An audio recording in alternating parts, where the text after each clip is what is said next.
Saludos, soy Javier Narváez, estudiante de la Pontificia Universidad Católica del Ecuador. El día de hoy voy a hablarles acerca de un artículo científico que he descubierto acerca de relación con el COVID-19. Este artículo se llama La utilidad de los parámetros de laboratorio en el pronóstico de los pacientes ingresados por COVID. El autor es Silvia de Heras Flores, Jorge Rodríguez Alfonso, María Carretero Pérez y María Rebeca Sosa.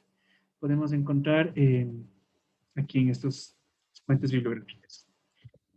El artículo nos habla como una pequeña introducción acerca de la enfermedad del COVID-19 y es un síndrome respiratorio agudo severo del coronavirus 2. Esto ha generado que se convierta en una pandemia que ha afectado a miles de personas en todo el mundo y esto está asociado específicamente a una morbimortalidad. Como algo de histórico, podemos mencionar de que el primer caso mundial de COVID se diagnosticó en Wuhan, esto es en la provincia de Hubei, en China, en diciembre del 2019. Y desde entonces esto se ha extendido a nivel mundial. Hasta la fecha de realización de este artículo, que fue el 31 de julio del 2020, se ha diagnosticado alrededor de 17.5 millones de personas en todo el mundo, con más de 678,000 fallecidos. Entonces, ¿por qué es algo especial esto del SARS-CoV-2? Porque produce síntomas leves, pero también se ha asociado a cuadros clínicos graves en ciertos grupos tales como enfermedades cardiovasculares y diabetes, especialmente en pacientes adultos mayores con comorbilidades. Entonces, aquí se llega a la conclusión de un papel importante en el laboratorio, y es que ayuda al médico de manera precoz a dar parámetros capaces de discriminar entre casos graves y no graves, o aquellos de alto o bajo nivel de complejidad y mortalidad. En este estudio lo que se va a ver principalmente son marcadores de laboratorio implicados en lo que son los pronósticos de los pacientes. Y aquí podemos darnos cuenta que se utilizaron lo que son el aumento de leucocitos, neutrófilos, linfopenia, la disminución de la albúmina sérica, el aumento de la LDH, la ALT, la AST y la CK, la bilirrubina total, la creatinina, la troponina, el dímero D, el tiempo de protonina, la procalcitonina, la proteína C reactiva y la interleuquina 6. Entonces, los datos aquí que muestran son principalmente datos de peor diagnóstico en pacientes en edad avanzada y especialmente se predomina el sexo masculino. Entre los antecedentes clínicos que se ve en este estudio también refieren a lo que son peor diagnóstico y más probablemente que se reúna para lo que es el ingreso a UCI. También se ve lo que son los fallecimientos de los pacientes, tanto en obesidad como enfermedades previas como la hipertensión, diabetes tipo 2 y enfermedades cardiovasculares. También hay que dar cuenta que un factor de mal pronóstico también puede darse por la presencia de disnea y también en qué momento se puede dar ese diagnóstico, lo cual es muy importante a la hora de determinar diagnóstico por SARS-CoV-2. Entonces, el objetivo de este estudio se priorizó en sí en hacer hallazgos de laboratorio durante las primeras 48 horas, luego de que un paciente haya ingresado a hospitalizarse con COVID confirmado. Aquí lo que se ve es definir qué parámetros pueden servir para discriminar entre pacientes de alto riesgo de desarrollar una enfermedad severa y que requieran un ingreso a UCI. También ver lo que son pacientes no graves y aquellos pacientes que pueden tener la probabilidad de sobrevivir. Se analizan principalmente lo que son datos demográficos, síntomas, antecedentes clínicos obtenidos en una historia clínica que se realiza y también para determinar el valor y el pronóstico de la mortalidad en estos pacientes. Entonces, lo que se hizo en este estudio principalmente fue tomar un estudio retrospectivo que incluyeron alrededor de 133 pacientes ingresados en forma consecutiva por COVID-19 y que fueron confirmados con PCR. Aquí podemos darnos cuenta que se utilizó las fechas entre el 5 de marzo hasta el 24 de abril del 2020. Lo que requirieron principalmente era ver qué pacientes se utilizaba tanto en UCI como en pacientes de hospitalización, tanto en medicina interna o como en el área de neumología. Como les había mencionado, los datos a tomarse son los leucocitos, los neutrófilos, los linfocitos, las plaquetas, el ACT, el ALT, el DLH, la ferritina, la albúmina, el dímero D, la interleuquina C, la PCR y la proteína C reactiva. que fueron los parámetros mucho más estudiados. Y también se toman en cuenta los datos demográficos que son obtenidos en el sistema de información tanto del hospital como el de atención primaria. Y estos datos son edad, sexo, los antecedentes relevantes de comorbilidades que había mencionado, que pueden ser hipertensión, EPOC, diabetes tipo 2, cardiopatía isquémicas en sí, y el hábito tabáquico se toma en cuenta. También hay que ver el índice de masa corporal superior a 30 y también los otros síntomas que son siempre los presentados en la COVID leve, que son la disnea, la tos, la fiebre, la diarrea y tal vez un mal estado general.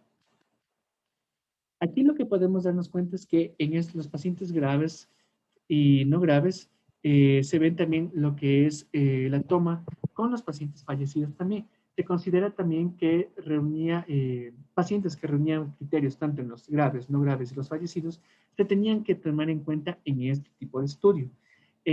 También obviamente se tomó en cuenta los que fueron con ventilación mecánica. En ese estudio también se realizó una comparación de variables según los dos criterios que habíamos mencionado, la gravedad y la mortalidad. Y también las variables con significación estadística fueron analizadas mediante una logística binaria. Y sí, con esto se obtuvo datos predictivos de un mal pronóstico y de mortalidad y que se pudieron haber corregido. Entonces, en los resultados que se pudo haber dado cuenta aquí, es que del 59.4% de los pacientes que se tomaron en este estudio fueron hombres y de los 38 ingresaron a UCI. Se dieron cuenta que hubo fallecidos alrededor de 17 pacientes, que fue alrededor del 12.8%, y como principal característica, 14 de esos hombres, 14 de ellos fueron hombres. ¿Ya? Los pacientes que fueron ingresados a UCI tenían un menor recuento linfocitario, mayores cifras de neutróficos y ferritina. Todos los valores tomados en cuenta en laboratorio estuvieron alterados y también altos en sí, lo que fue un marcador biológico muy significativo a la hora de determinar neumonías. También hay que darnos cuenta que los pacientes, a medida que tenían mayor edad, estamos hablando de pacientes de 70 a más superior años, ellos fallecieron con mayor rapidez y esto también fue muy significante a la hora de determinar el uso de UCI. También hay que darnos cuenta que en ese estudio nos revela que también pacientes jóvenes fallecieron, pero el más joven fue una mujer de 38 años con síndrome de Down. Lo que quiere decir es que los pacientes de menor edad, de alrededor de 40 años, no fueron tomados muy bien en cuenta a la hora de determinar si fue grave o no la COVID en sí. En cuanto al hábito de fumar, también se pudo dar cuenta que el 60.9% de estas personas fueron exfumadores y ellos pudieron superar esta enfermedad, mientras tanto que los 3.8 pacientes que fueron fumadores activos tuvieron mayores complicaciones. En el índice de masa corporal también se tomó en cuenta que las personas con índice de masa corporal mucho más alto tuvieron mayor vulnerabilidad a esta enfermedad, lo cual se consideró demasiado a la hora de determinar gravedad y mortalidad. También, como lo habíamos mencionado, se recogieron también datos significativos de la historia clínica, los cuales nos hablaron de que pacientes presentaron tos, disnea, diarrea y malestar general. Malestar general. Y estos pacientes en sí, como consecuencia de ellos, no necesitaron UCI. Y los pacientes que necesitaron UCI, solamente se tomó en cuenta lo que son el malestar general y la disnea como principales indicadores para el uso de UCI. Aquí podemos ver cómo se pudo realizar el estudio. Podemos darnos cuenta de los parámetros de laboratorio que se utilizaron en cuenta, los factores demográficos que habíamos mencionado, especialmente ser varón, y los antecedentes que podemos darnos cuenta que son las comorbilidades. Podemos darnos cuenta de los pacientes que fueron 133 y cada uno que presentó. Y aquí también podemos darnos las diferencias entre las variables relacionadas con comorbilidad, que aquí nos avisaban principalmente cuáles eran los parámetros de laboratorio más utilizados, los factores demográficos, los antecedentes y la clínica, lo que ya habíamos mencionado antes. Y aquí el otro resultado principal es que en UCI y en fallecidos, ¿qué parámetros utilizaron? En UCI se utilizaron principalmente los neutrófilos, los linfocitos, la ferritina, la HDL, la ACT, proteína C reactiva, el PCT, la proteína CK, la edad, la obesidad y el mal estado general. En los fallecidos se tomó en cuenta lo que es las plaquetas, la creatinina, la HDL, la PCT, la edad, el sexo, la obesidad y la diabetes mellitus tipo 2. Como discusión de este trabajo investigativo se da cuenta de que la COVID-19 ha revolucionado tanto los sistemas de salud en todos los países, lo cual conocer el patrón de la pandemia y más que todo tener una información clara y precisa sobre cómo poder hacer un diagnóstico ha sido un reto para todo el mundo.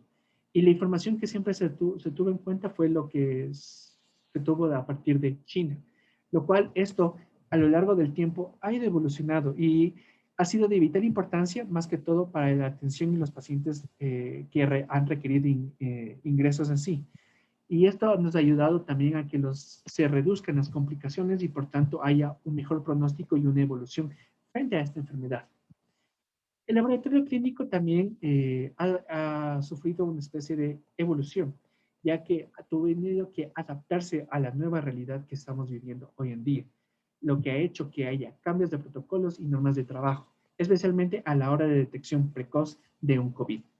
Y los parámetros del laboratorio han ofrecido una ventana para ofrecer las habilidades disponibles y generar buenos tiempos en cuanto a la respuesta y un manejo adecuado del tratamiento COVID.